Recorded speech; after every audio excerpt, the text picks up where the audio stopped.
Assalamualaikum warahmatullahi wabarakatuh. Kembali lagi di channel Portal Dimensi dan tentunya masih bersama saya Kang Slamet di sini.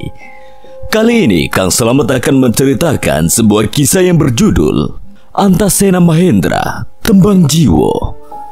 Ketika tembang itu dilantunkan, maka tumbal sudah ditetapkan. Cerita ini ditulis oleh Ristori, dan sebelum kita masuk ke ceritanya, buat kalian yang belum subscribe channel ini, tekan tombol subscribe-nya terlebih dahulu dan tekan tombol notifikasinya agar kalian tidak ketinggalan cerita terbaru dari Portal Dimensi. Gak usah berlama-lama lagi, langsung saja kita masuk ceritanya. Tembang Jiwo.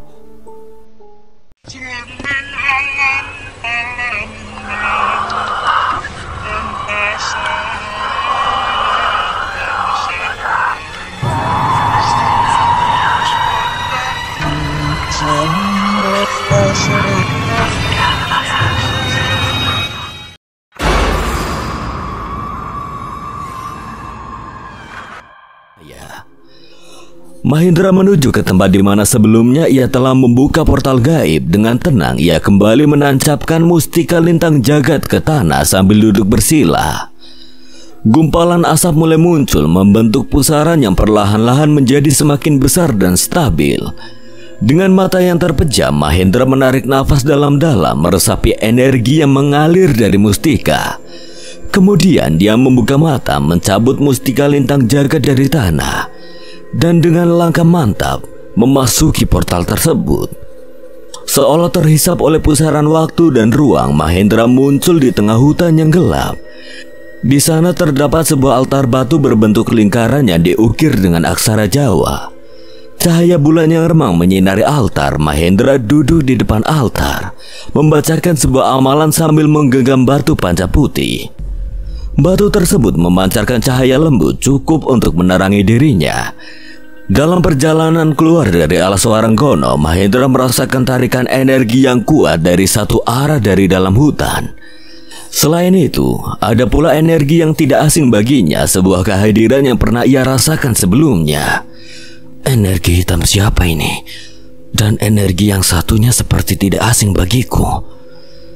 Dengan langkah hati-hati namun penuh kepastian, ia mulai mengikuti arah dari mana energi itu datang.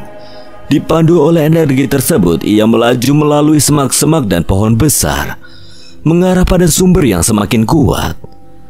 Energi itu memimpinya ke sebuah tanah lapang di tengah hutan, tempat ia menemukan sosok yang tidak asing lagi baginya. Aswan? Aswan tampak berjuang menghadapi beberapa warga desa yang kelihatannya kerasukan. Mahendra tidak ragu lagi, dia tahu ia harus segera bertindak untuk membantu saudaranya itu dan membebaskan warga desa dari pengaruh jahat yang menguasai mereka. Aswan menghindari serangan-serangan dari beberapa warga desa yang tidak sadarkan diri. Seperti boneka yang dikendalikan oleh kekuatan tidak terlihat, setiap serangan yang dilancarkan warga itu berpadu dengan sengatan sinis dari sinden terkutuk yang menyertai mereka, memperumit situasi. Dalam satu momen genting, Aswan terpaksa menangkis serangan dari arah berlawanan menggunakan segala keterampilan bela dirinya untuk mengelak dan memblokir. Namun tindakan ini membuatnya terpojok dengan punggungnya hampir menyentuh dinding pohon besar. Gawat, Aswan dalam bahaya. Selendang sinden itu melesat ke arahnya dengan kecepatan yang mematikan, sementara parang tajam dari salah satu warga desa juga mengayun ke arahnya dalam sinkronisasi yang mengerikan. Tanpa berlama-lama, Mahendra berlari ke arah Aswan dengan membacakan sebuah amalan.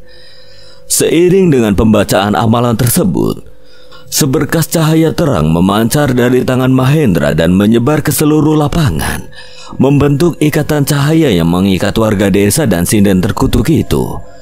Dalam sekejap mereka semua terhenti seperti patung yang kehilangan kemampuannya untuk bergerak. Ini ajian pengikat raga.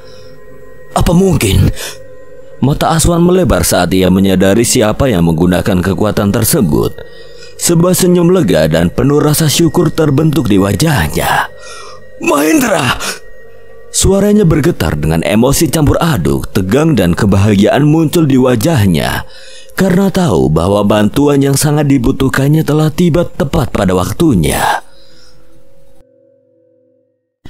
Saat aku tiba di tengah hutan yang bermandikan cahaya rembulan, suasana yang kugambarkan tenang ternyata jauh dari kenyataan. Kedatanganku memotong ketegangan yang membuncah menemukan Aswan dalam keadaan terpojok, berjuang melawan warga desa yang kesurupan. Senyum leganya seketika memberiku semangat tambahan. Untung kamu datang tepat waktu, Ndra. Aku juga bersyukur bisa tiba tepat pada saat genting seperti ini. Jika aku terlambat, Aswan mungkin akan kewalahan menghadapi warga yang dikendalikan oleh Nyai Sinten. Aku tahu Aswan tidak akan tega melukai warga desa meski mereka sedang dalam pengaruh kekuatan gaib. Apa yang terjadi, Wan? Mengapa kamu bertarung dengan wajah tertutup sarung gitu? Panjang ceritanya, Ndra. Nanti saja aku ceritakan. Sekarang bantu aku mengurus warga desa, biar aku yang menahan sinden itu. Aku mengangguk memahami situasinya. Ajian pengikat raga berhasil menghentikan serangan warga yang terpengaruh. Namun tidak efektif terhadap Nyai Sinten. Dia mampu dengan mudahnya melepaskan diri dari jerat ajian. Kau, bagaimana bisa kau ada di sini? Aku sudah mengurungmu di alam roh. Aku rasa aku tidak perlu menceritakannya padamu. Akan ku beritahu satu hal, bahwa aku berhasil membebaskan Sukma yang kau tahan. Nyai Sinten terlihat kesal saat aku mengungkapkan itu. Dia mengarahkan selendangnya ke arahku. Namun serangan itu berhasil dicabik oleh cakar Aswan. Lawanmu adalah aku. Sementara Aswan menahan Nyai Sinten, aku menghampiri beberapa warga desa yang masih terpengaruh kekuatan gaib. Mereka hanya berdiri terpaku, tak mampu melepaskan diri dari ajian pengikat raga. Tanpa berlama-lama, aku menggenggam batu panca putih sambil membacakan sebuah amalan untuk menetralisir energi hitam yang merasuki tubuh mereka. Awalnya mereka mengerang seakan merasakan panas yang menyiksa, namun lama-kelamaan asap hitam mulai menguap dari tubuh mereka. Satu demi satu warga desa mulai terkulai lemas. Setelah berhasil menetralisir energi gaib yang mengikat warga desa, aku berbalik untuk ikut bertarung bersama Aswan. Nyai Sinten dan Aswan terlibat dalam pertarungan yang sengit. Aswan dengan gesit menghindari dan mematahkan serangan selendang Nyai Sinten. Namun ia belum berhasil memberikan serangan balik yang efektif. Menyadari Aswan membutuhkan bantuan lebih, aku memanggil tombak Madusena, senjata pusaka yang selama ini menjadi andalanku.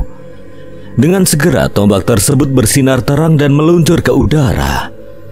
Arahnya mengarah tajam pada Nyai Sinten. Nyai Sinten yang sebelumnya fokus pada Aswan, kini harus membagi perhatiannya untuk menangkis serangan tombak Madusena.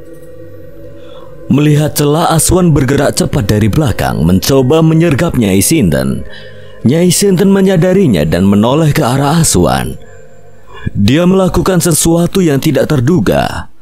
Aswan yang sudah siap dengan cakarnya untuk menyerang tiba-tiba mengalihkan pukulannya ke arah tombak Madusena. Sontak tombak itu dan Aswan sama-sama terpental. Aku bergegas menghampiri Aswan yang terjatuh beberapa meter dariku. Kenapa kamu malah menyerang tombak Madusena, Wan? Aswan menghela nafas panjang, matanya masih terarah pada Nyai Sinten yang kembali fokus pada kami.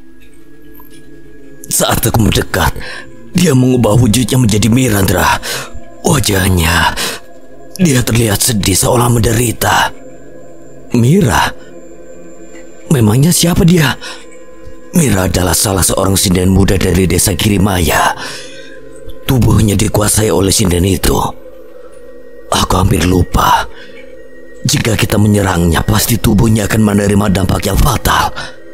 Mendengar penjelasan itu, aku merasakan perasaan yang campur aduk menghantui pikiranku. Dalam benakku tiba-tiba muncul ingatan seorang wanita yang menatapku dari pintu rumahnya sewaktu menuju alas Waranggono. Kita harus mencari cara untuk membebaskan Mira tanpa melukai dirinya.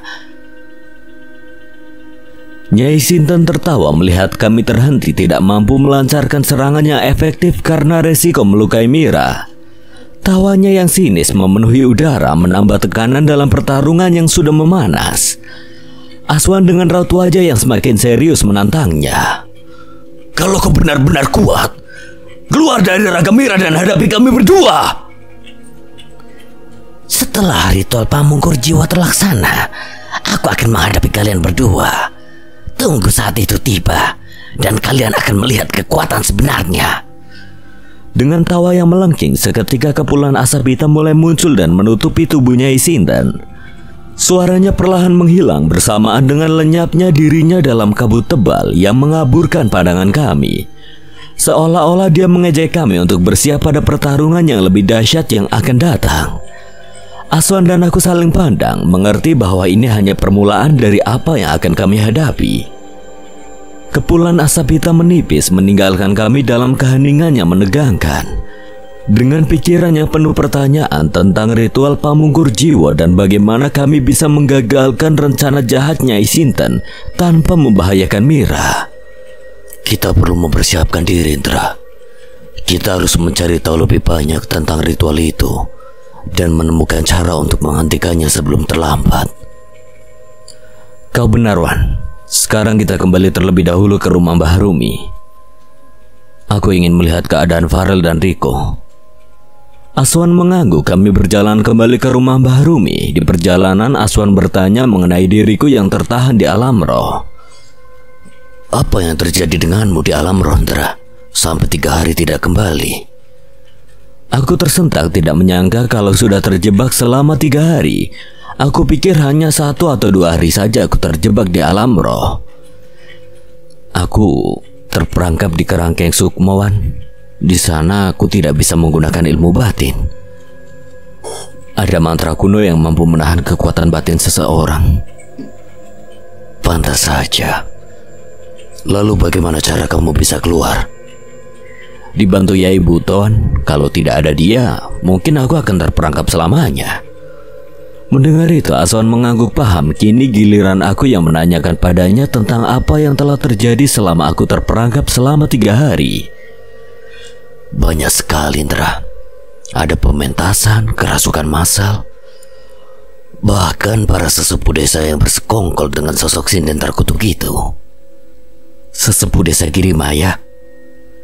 Iya, Indra.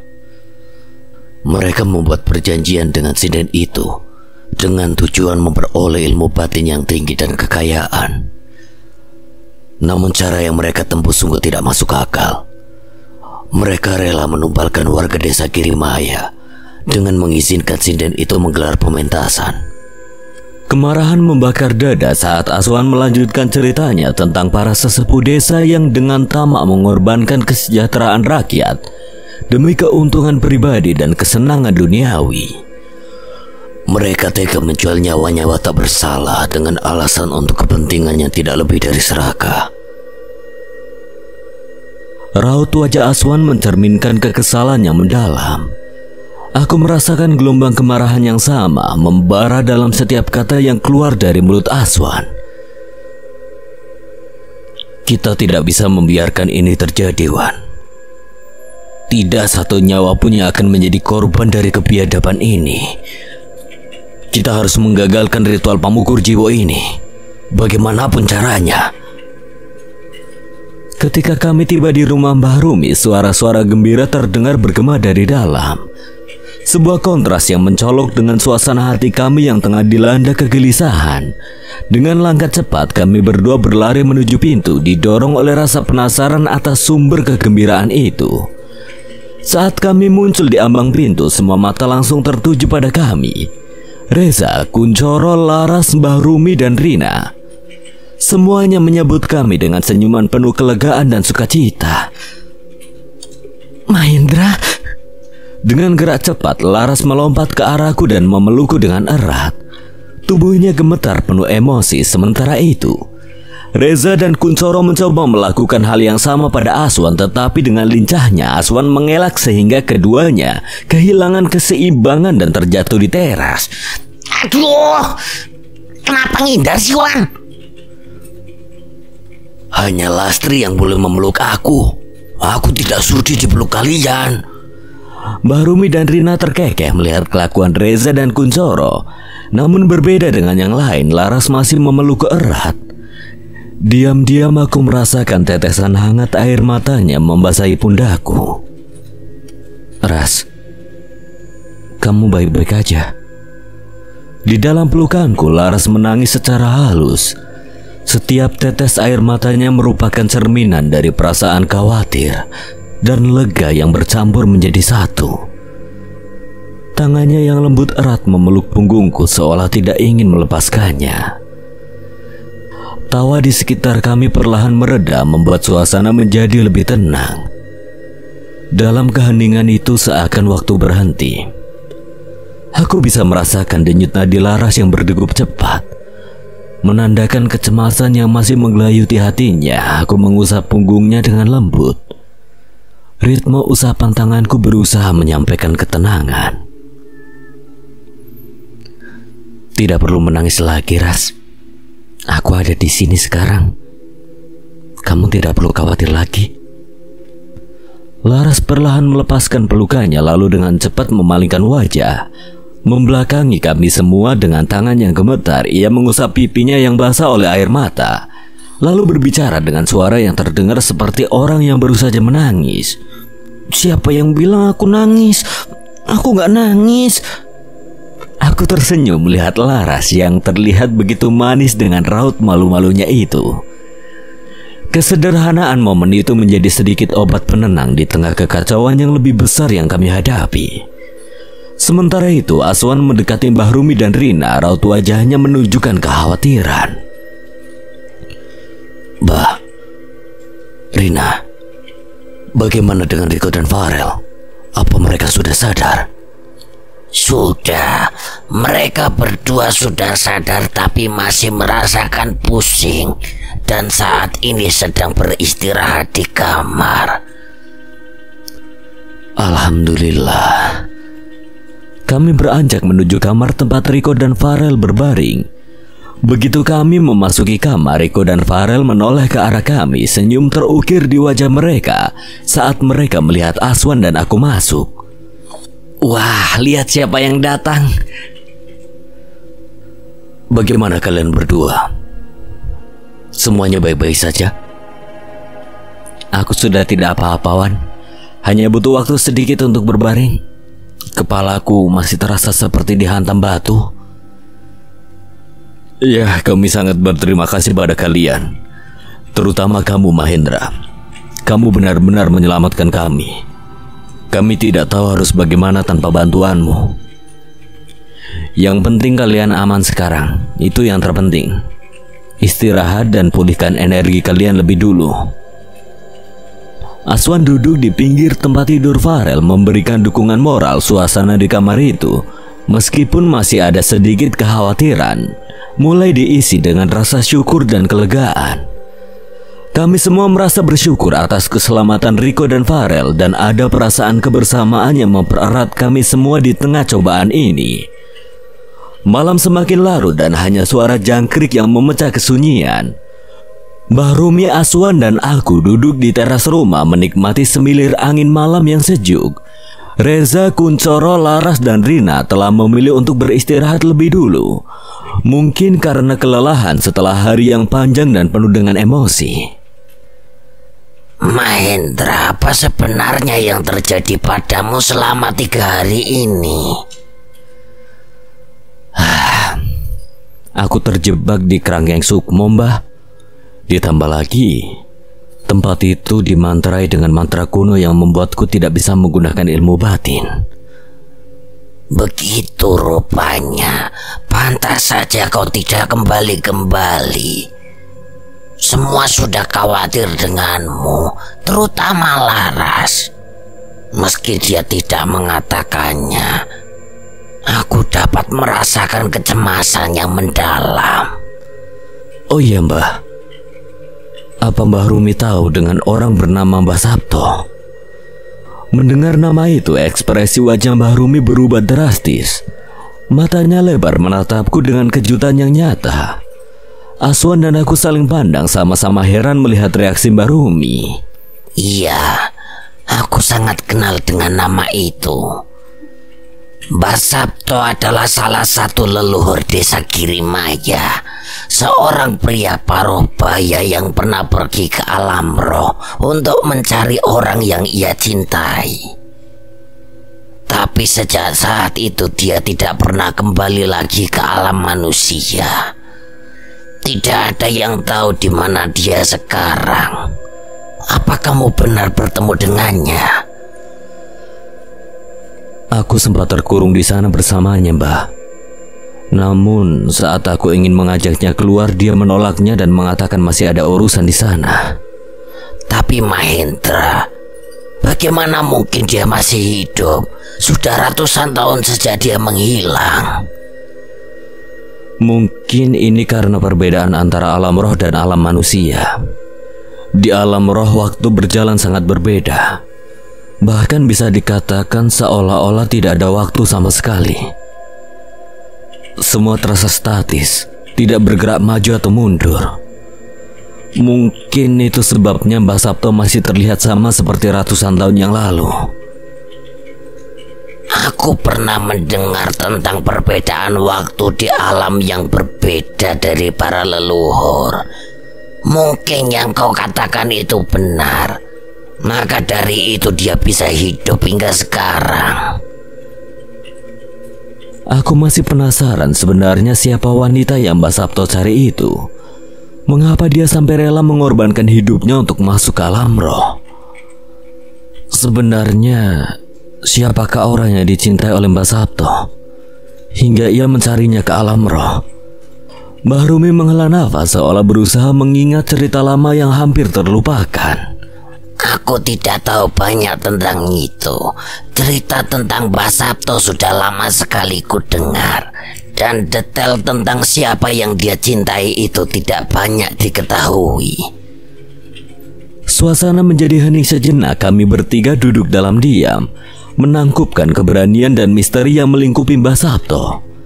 Udara malam yang dingin, suara jangkrik yang terus berkicau, dan samar cahaya bulan menambah nuansa mistis pada perbincangan kami malam itu. Seolah alam sendiri mendukung suasana bercerita tentang hal-hal yang tidak terjelaskan. Dalam malam yang hening itu, tiba-tiba Aswan memotong pembicaraan dengan suara yang misterius. Mbah, Mahendra, kita perlu mengesampingkan dulu misteri Mbah Sabto untuk sementara. Ada hal yang lebih mendesak yang harus kita selesaikan. Aku dan Mbah Rumi segera menoleh ke arahnya, menyadari bahwa masalah mendesak memang menanti penyelesaiannya. Kita tidak bisa membiarkan ritual pemukur jiwa ini terjadi. Nyai Sinten tidak boleh merenggut satu penyewa warga desa. Mbah Rumi mengangguk serius, menyadari betul beratnya situasi ini. Aswan kemudian mengungkapkan lebih lanjut tentang apa yang ia lihat di sanggar. Saat aku menyelinap masuk, aku melihat 4 sesepuh desa Girimaya bersekongkol dengan Mira yang sudah terpengaruhi oleh sinden terkutuk tersebut. Sudah kuduga kalau mereka pasti ada sangkut pautnya dengan sinden itu. Lalu apa masih bisa dicegah agar pementasan tidak terlaksana, Mbah? Pertemuan sesepuh tadi pagi sudah diputuskan dan pementasan akan diselenggarakan 3 hari lagi. Aku kalah dalam pengambilan suara. Aku merasakan kekhawatiran yang mendalam mendengar pengakuan itu. Berarti tidak ada pilihan lain lagi, aku harus menghadapi sinden terkutuk itu. Tapi sinden itu masih berada di tubuh Mira. Aku dan Aswan tidak akan bisa bertarung jika dirinya masih menggunakan tubuh Mira. Kami harus mencari cara mengeluarkan sinden itu dari tubuh Mira terlebih dahulu, baru bisa lebih leluasa menghadapinya. Dalam ketegangan yang mendalam, aku memandang Mbah Rumi mencari jawaban. Mbah, apakah Mbah tahu tentang ritual pemukur jiwa ini? Aku pernah mendengar tentang ritual itu dulu, tapi tidak tahu persis ritual apa itu. Hanya tahu bahwa itu sangat dilarang untuk dilakukan dan dianggap sangat sakral serta berbahaya. Aku tahu siapa yang mungkin bisa membantu kita untuk memahami lebih jauh tentang ritual ini. Siapa, Wan? Aswan menjelaskan saat Reza dan Kuncoro kerasukan, sosok yang merasukinya itu sempat memberitahu dirinya mengenai ritual di pementasan tersebut. Dan kebetulan juga dua sosok yang merasuki Reza dan Kuncoro mengenali Asoka yang berada di tubuh Aswan. Mereka sangat menghormati Asoka dan menawari bantuan apabila membutuhkan bantuannya. Mereka pasti bisa menjelaskan tentang ritual Pamukur Jiwa, Ndra. Kita tanyakan saja pada mereka. Tapi di mana mereka sekarang?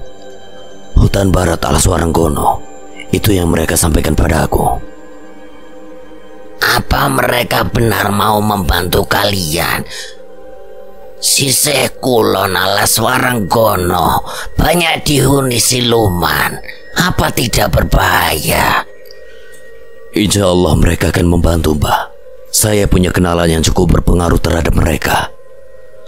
Mbah Rumi mengerenyitkan dahinya. Mungkin memang sulit untuk dimengerti, tapi sepanjang permasalahan yang kami hadapi, tiap kali bertemu dengan sosok siluman, mereka pasti akan menghormati Asoka.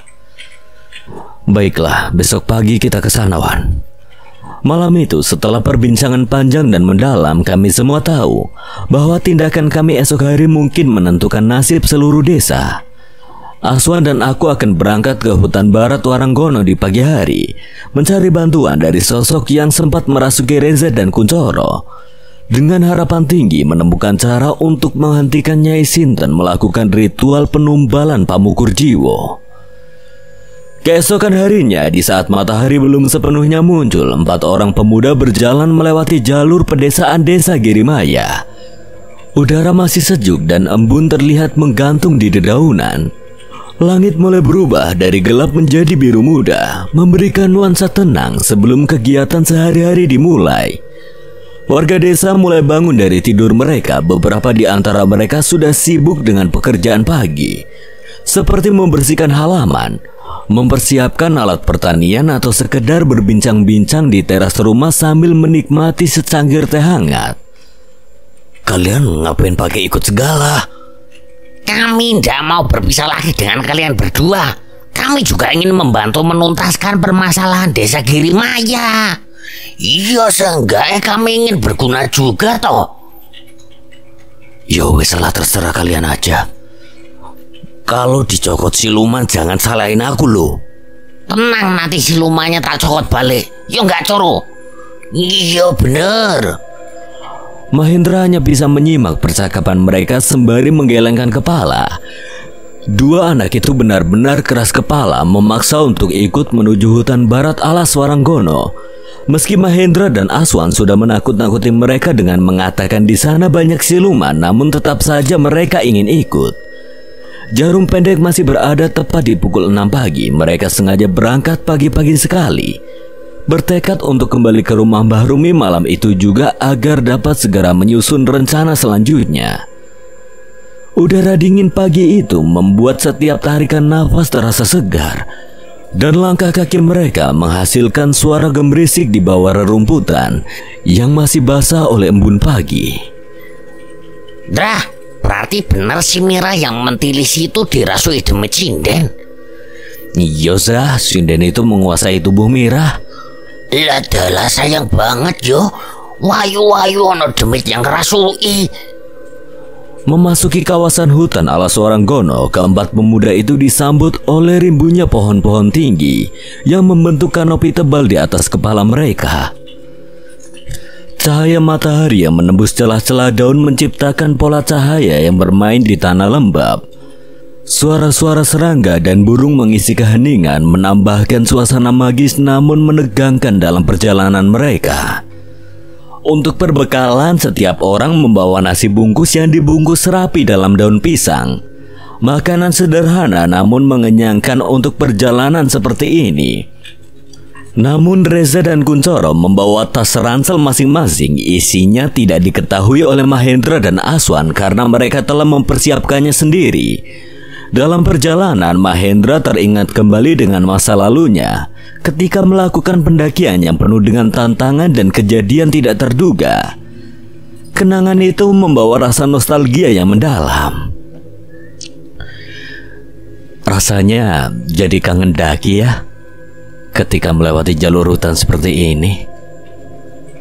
Setelah masalah ini selesai, kenapa kita tidak mendaki saja, Chandra? Kebetulan aku juga lagi punya waktu luang. Reza dan Kuncoro yang mendengar perkataan Aswan menjadi begitu bersemangat. Meskipun pengalaman buruk sering menimpa mereka saat mendaki, hal tersebut tidak pernah mengurangi kecintaan mereka terhadap keindahan alam. Ide bagus itu, Ndra. Aku ikut kalau ada pendakian. Mahendra yang mendengar Kuncoro ingin ikut pendakian langsung menarik kuping Kuncoro dengan gurauan. Nanti kebun dan entok Mbah Arya siapa yang urus kalau kamu ikut? Paling cuma 3 hari loh, Ndra. Nanti aku minta izin sama Mbak Arya. Ya wes terserah kamu wes. Kalau diomelin si Mbah jangan bilang aku yang ngajak lo ya. Ndra, tenang aja, aku tanggung jawab sendiri kok. Mereka terus berjalan menyusuri hutan yang semakin lebat. Jalur mereka semakin tertutup oleh semak belukar. Cukup sulit untuk melewati semak yang berduri, hanya menggunakan ranting untuk menyibakkan. Mahendra tidak terpikir kalau jalur akan selebat ini. Sini, Indra, biar aku yang di depan. Aswan melangkah maju sembari menenteng sebuah benda yang ia gunakan untuk menyibak semua belukar. Mahendra terkejut melihat benda yang digunakan Aswan. Kamu pakai keris panu biruan? Terus pakai apa, Ndra? Kita lupa bawa golok, adanya cuma ini. Masa mau pakai cakar Asoka? Mahendra tertawa sembari menggeleng. Bisa gawat urusannya jika memakai cakar Asoka untuk menyibakkan semak belukar. Aswan terus mengibas-ibaskan keris panu biru meski pusaka tersebut sudah berumur. Namun cukup tajam untuk membelah ranting pohon ataupun batang yang cukup besar sekalipun. Setelah berhasil melalui area yang dipenuhi semak belukar, Mahendra dan kawan-kawannya tiba di tepian sebuah sungai yang tidak terlalu besar dengan air yang jernih dan tenang.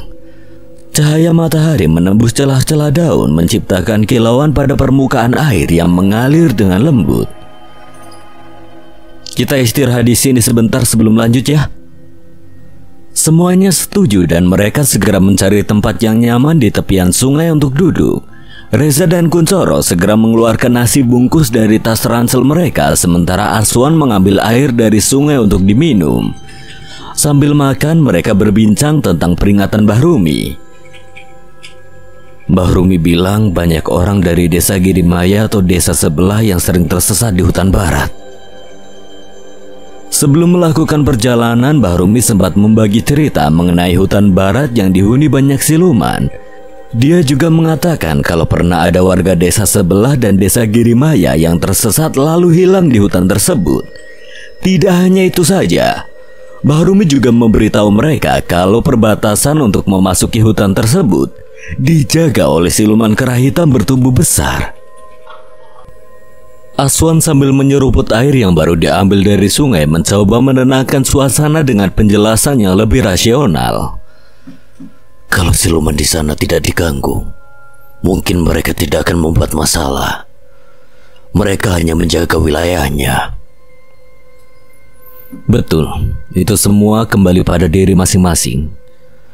Ada pepatah di mana kaki dipijak, di situ langit dijunjung.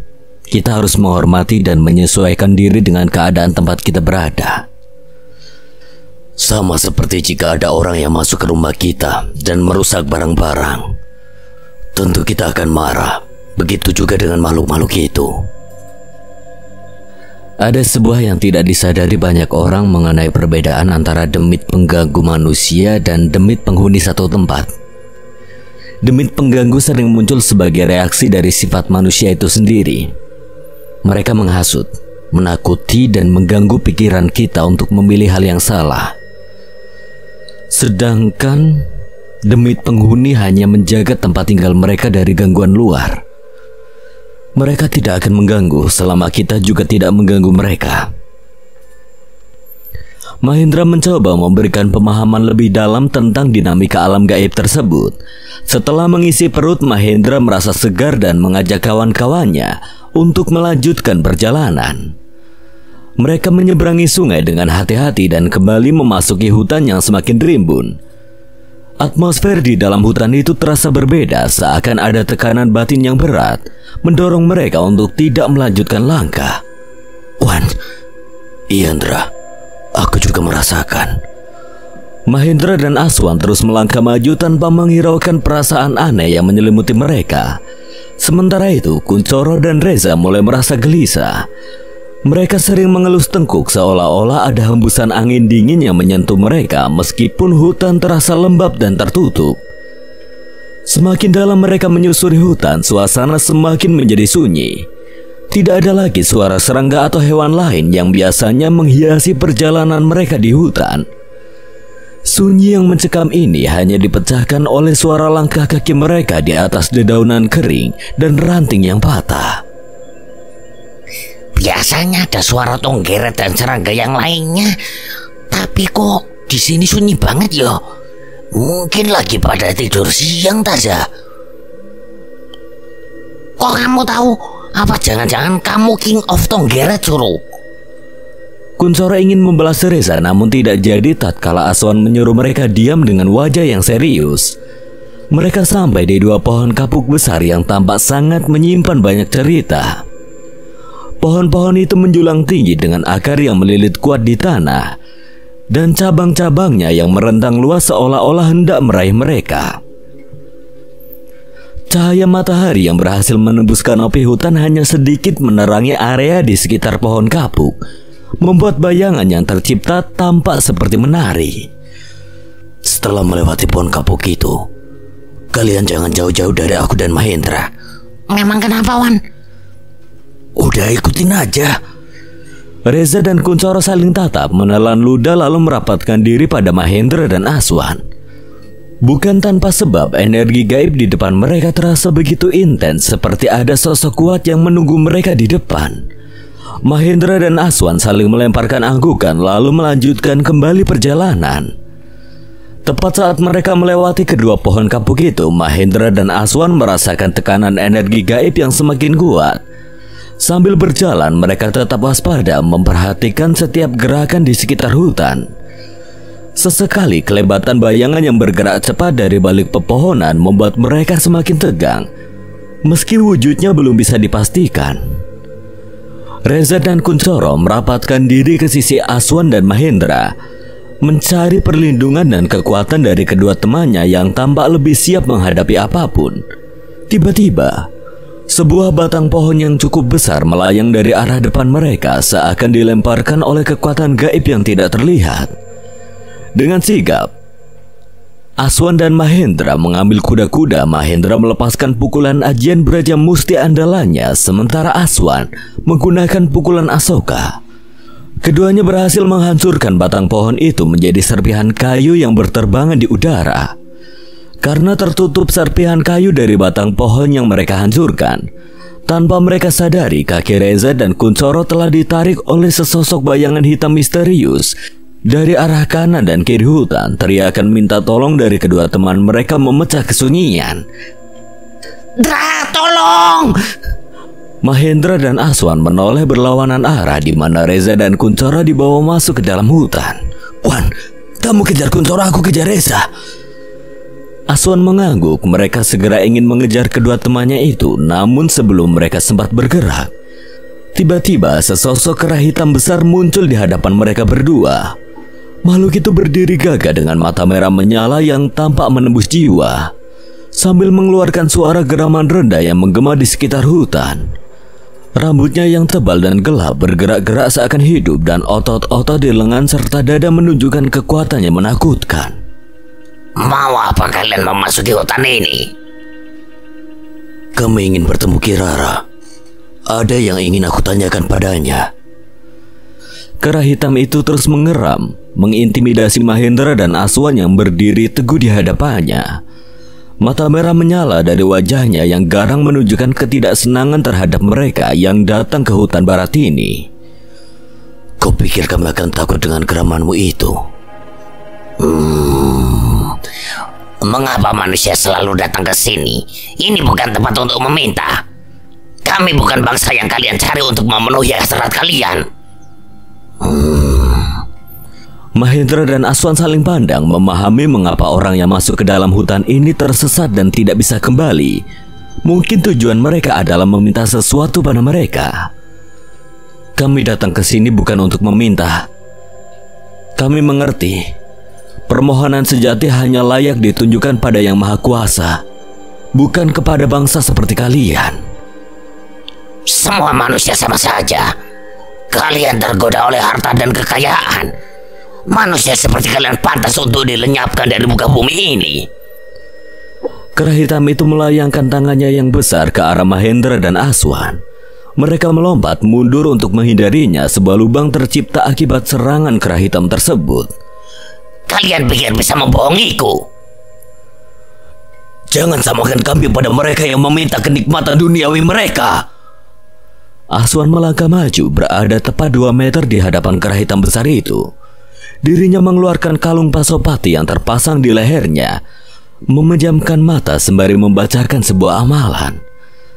Aliran energi mengalir dari kalung tersebut mengitari tubuhnya, memberinya aura yang tenang namun kuat. Aura itu seolah membangun sebuah perisai tak terlihat di sekelilingnya. Kera hitam yang menganggap aksi Aswan sebagai ejekan mengeram keras dan melancarkan serangan dengan pukulan tangan besarnya yang berat dan kuat. Namun Aswan dengan kecepatan dan kekuatan yang meningkat dari kalung pasopati mengadu pukulannya. Asoka dengan pukulan sang kera. Mata Aswan berubah menyerupai mata macan, penuh dengan ketegasan dan keberanian.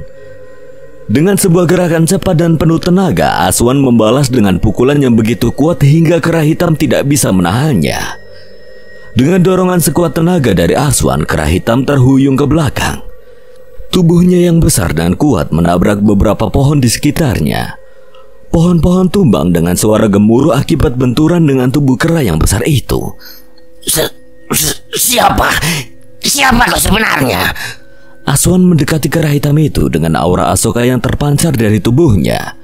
Kera hitam itu melebarkan bola mata seolah menyadari sesuatu, namun masih ragu untuk menyimpulkan. Aswan dengan suara Asoka berucap, Jawoto Ireng, apa kau tidak menyadari diriku?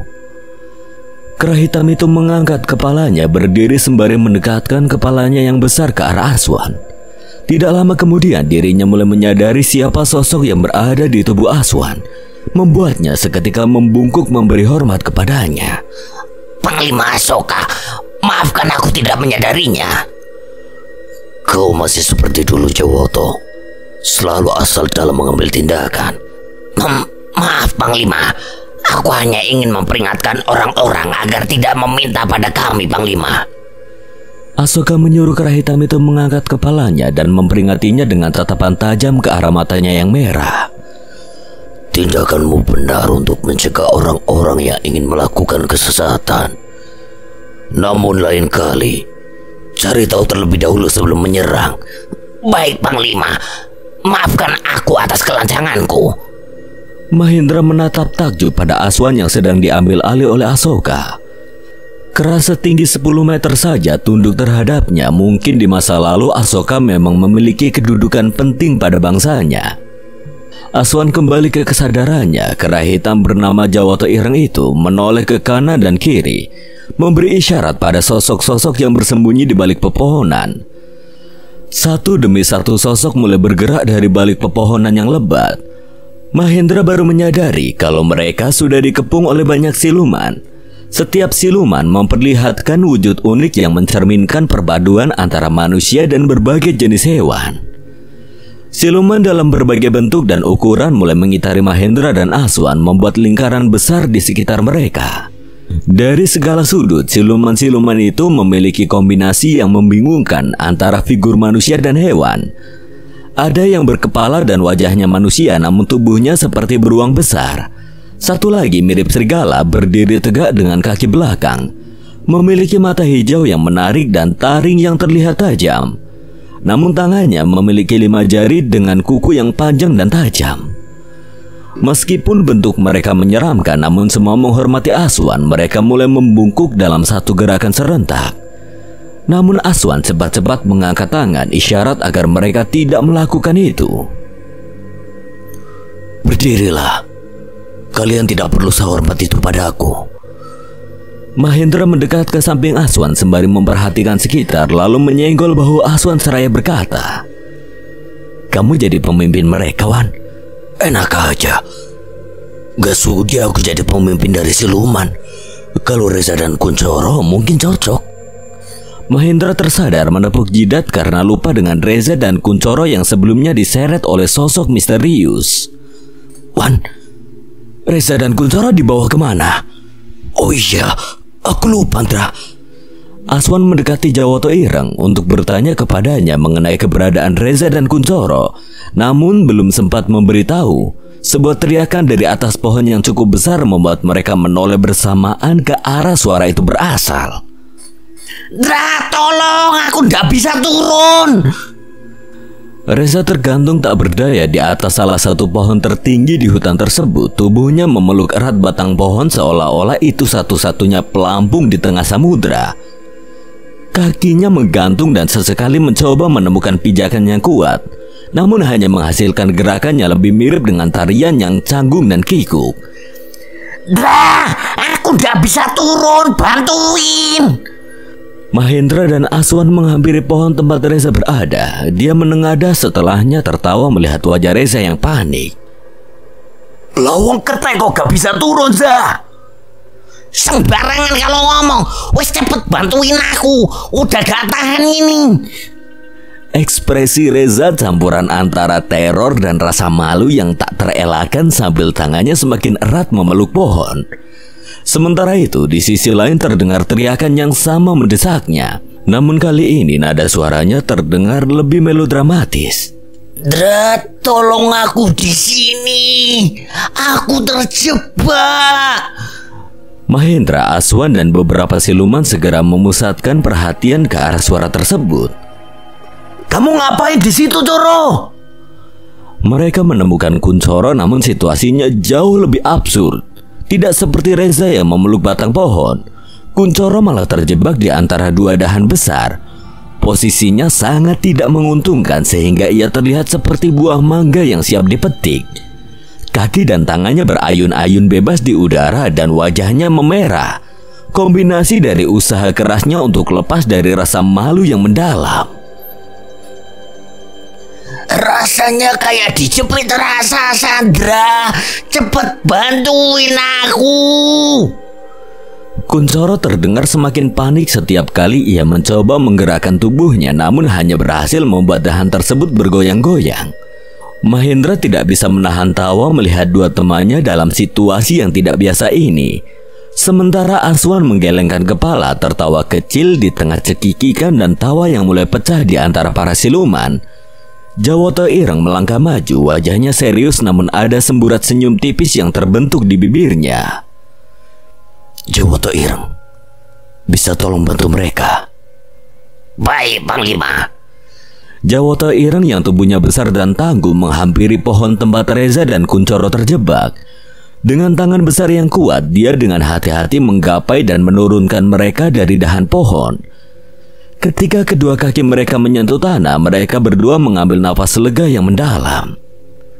Matanya celingukan melihat banyaknya siluman yang berkerumun di sekitar mereka. Dengan rasa tidak nyaman, mereka kembali merapatkan diri ke samping Mahendra dan Aswan. Saat suasana mulai tenang, tiba-tiba terdengar suara derap kaki yang berat mendekati mereka dari dalam hutan. Semua mata menoleh dan melihat seekor harimau Jawa berukuran besar melangkah keluar dari bayangan. Mahendra terperangah melihatnya. Sepengetahuannya, harimau Jawa seharusnya sudah punah.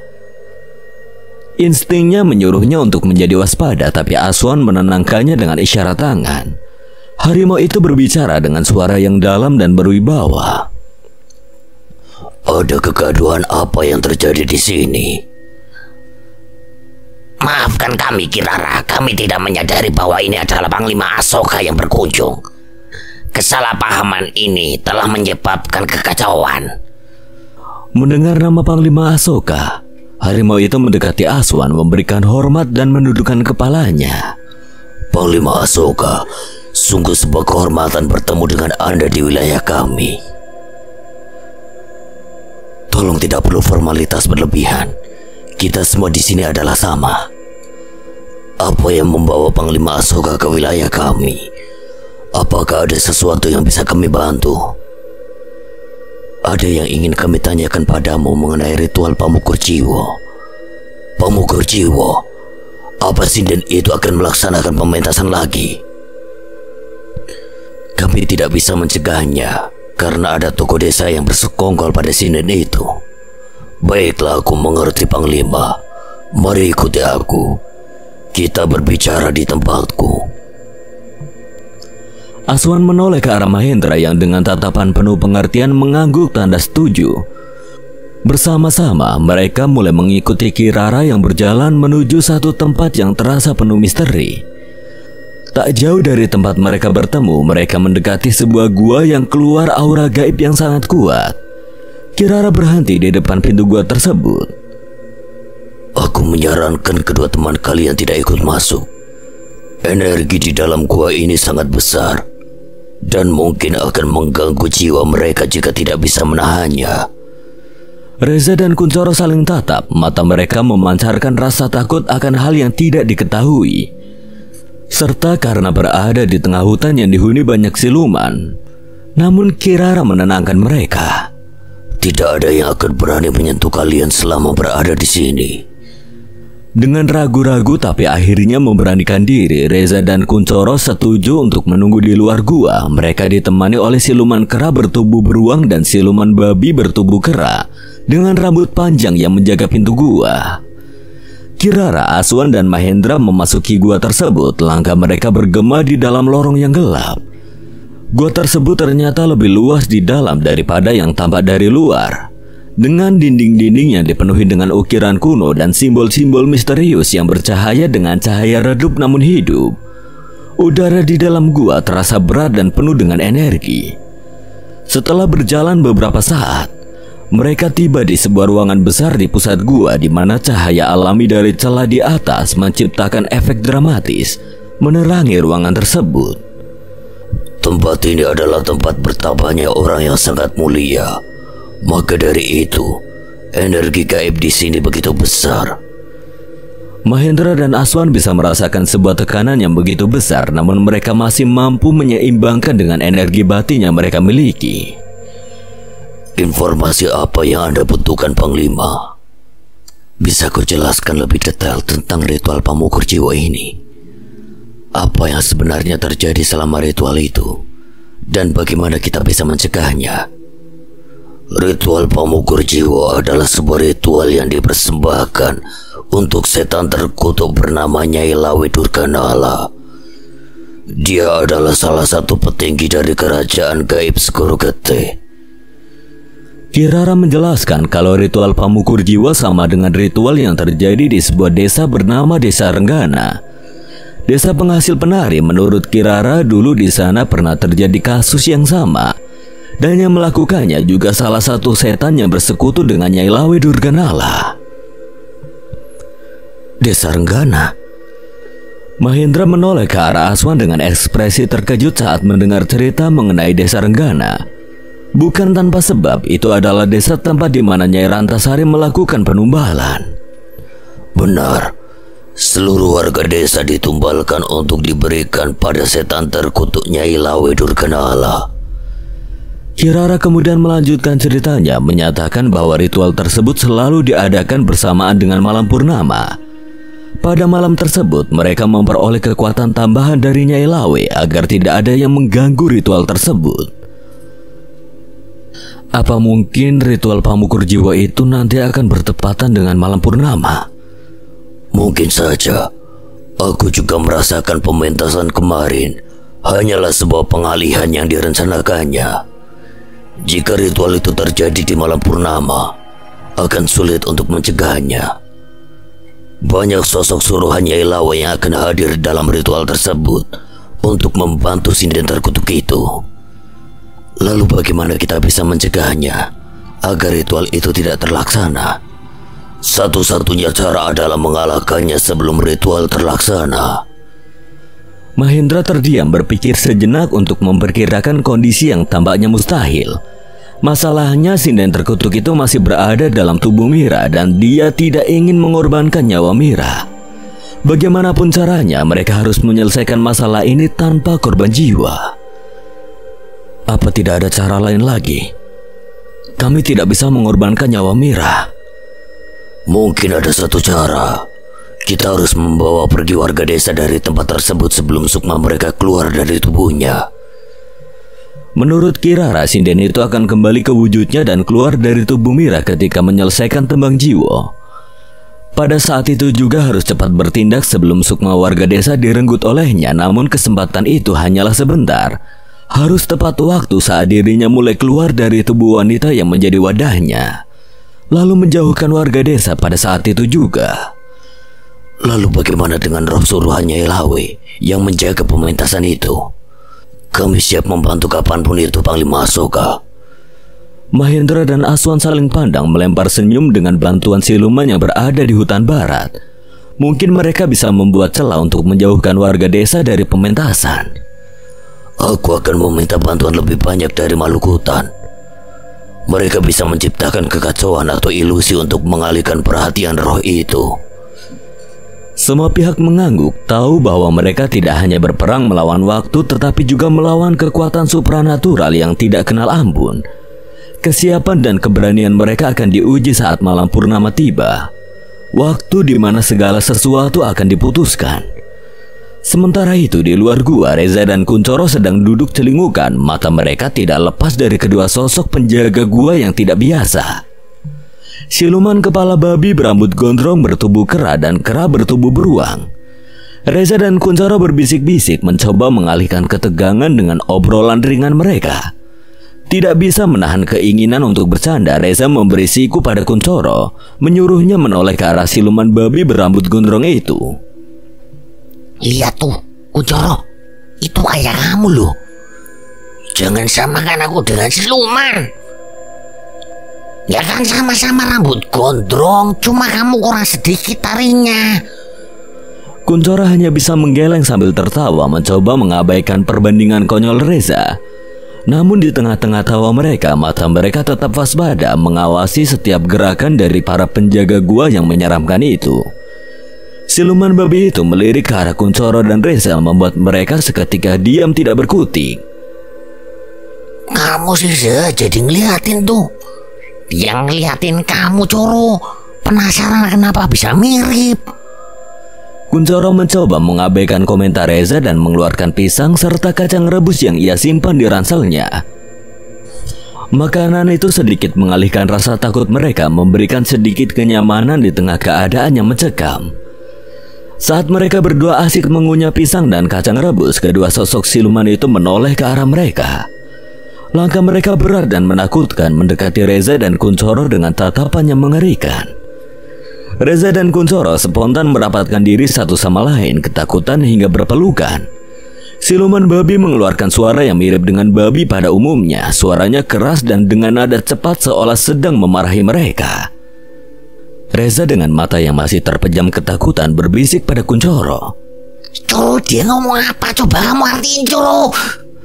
Kuncoro meski dengan hati yang berdebar mencoba memberanikan diri untuk menyimak suaranya. Ia mendengarkan dengan seksama, berusaha keras memahami maksud dari omongan kasar dan cepat itu. Setelah beberapa saat mencoba mendengarkan dan memproses, Kuncoro kembali menoleh ke arah Reza sembari berucap, katanya jangan buang sampah sembarangan, Zah. Loh, kok kamu ngerti, Coro? Berarti bener kan kamu sama seperti dia? Sama badokmu, aku juga ngerti bahasanya. Tapi itu lihat tangannya nunjuk ke arah kulit pisang sama kacang yang kita buang loh. Oh alah, kirain sejenis makanya bisa paham. Yowis, ayo kumpulin sampahnya. Setelah merapikan kulit kacang dan pisang, Reza dan Kuncoro kembali duduk sambil melanjutkan ngemil mereka. Siluman babi itu tampak puas dengan upaya pembersihan mereka, beranjak kembali ke tempatnya di depan gua. Namun tidak untuk siluman kera yang masih memperhatikan Reza dan Kuncoro dengan mata yang besar dan ekspresi wajah yang penasaran. Reza mencoba memahami maksud tatapan itu, bertanya lagi pada Kuncoro untuk mengartikan maksudnya. Namun Kuncoro juga tampak bingung. Mereka terus memandangi siluman kera, mencoba menebak apa yang diinginkannya. Saat Kuncoro mengupas buah pisang berikutnya, mata siluman itu langsung tertuju pada pisang tersebut. Reza yang memahami maksud siluman tersebut cepat-cepat mengambil satu buah pisang lagi dari ranselnya. Ia berjalan perlahan mendekati siluman kera memberikan buah dengan hati-hati. Siluman kera memandang Reza dengan tatapan penuh harap. Buk ngomong kalau pengen. Reza kembali ke tempat Kuncoro namun melihat siluman itu masih berdiri menghadap mereka sembari menyodorkan satu tangannya lagi yang masih kosong. Zah, kayaknya minta lagi tuh. Reza mendengus. Ia kembali membuka ranselnya dan mengambil buah pisang satu lagi sambil menggerutu Reza memberikannya. Siluman kok celamitan. Reza kembali duduk. Siluman kera itu kembali ke posisinya sembari membawa dua buah pisang hasil malak Reza. Sedangkan Reza masih menggerutu karena stok pisangnya hanya tinggal satu buah saja. Wis, biarin daripada kita yang dimakan. Di dalam gua yang lembab dan bercahaya, suasana serius melingkupi pertemuan antara Mahendra, Aswan, dan Kirara. Mereka telah menyusun rencana yang matang untuk bertindak tepat saat malam purnama, menghentikan ritual penumbalan pamukur jiwa yang akan dilaksanakan oleh Sinden Terkutuk. Saat mereka merinci strategi dan memastikan setiap detail tercakup, Kirara beralih menceritakan tentang masa lalunya, khususnya tentang seorang pengembara bernama Abisena, temannya dari zaman dulu. Mahendra dan Aswan saling menatap saat nama itu disebutkan. Kau mengenal buyut kami Abisena? Aku adalah teman seperjalanannya dulu. Aku juga menyadari energi batin kalian mirip dengan milik Abisena, terutama kau pemilik kalung Pasopati. Kau tahu kalung ini juga? Tentu saja, dulu aku dengannya membuat kontrak dengan kalung itu. Namun sekarang, kalung itu sudah berada di tangan yang tepat. Terlebih lagi ada Panglima Asoka di dalamnya. Mungkin memang ini takdir yang mempertemukan kita. Energi kalian sangat mirip dengan apa yang Abisena miliki.